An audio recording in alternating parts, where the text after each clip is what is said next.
সকলকে স্বাগতম। আজকে আলোচনা করব পিঁপড়া থেকে মুক্তির বিভিন্ন উপায় সম্পর্কে। পিঁপড়ার হাত থেকে গাছ থেকে বাঁচানোর উপায়। চক রান্নাঘরের দরজার সামনে বা খাবার পাত্রের চারপাশে চক দিয়ে দাগ কেটে রাখুন। চকে ক্যালসিয়াম কার্বনেট আছে, যা পিঁপড়া একদমই পছন্দ করে না।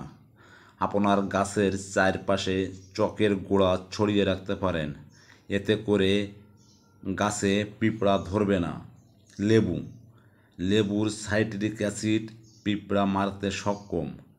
পিঁপড়া যেসব জায়গায় দেখবেন সেখানে লেবুর রস ছিটিয়ে দিন।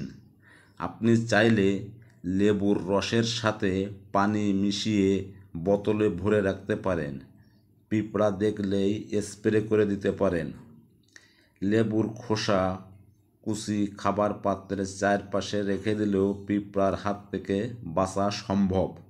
লবণ সবচাইতে সহজলভ্য উপায়ে পিঁপড়ার হাত থেকে রেহাই পেতে গরম পানিতে লবণ দিয়ে ভালো করে মিশিয়ে নিন। এরপর তা স্প্রে বোতলে ভরে নিয়ে যেখানে পিঁপড়া দেখবেন সেখানেই স্প্রে করবেন। দেখবেন পিঁপড়া নিমিষে উধাও। এই ব্যবস্থাগুলো নিলে সহজে পিঁপড়া দমন করা যাবে। সকলকে ধন্যবাদ।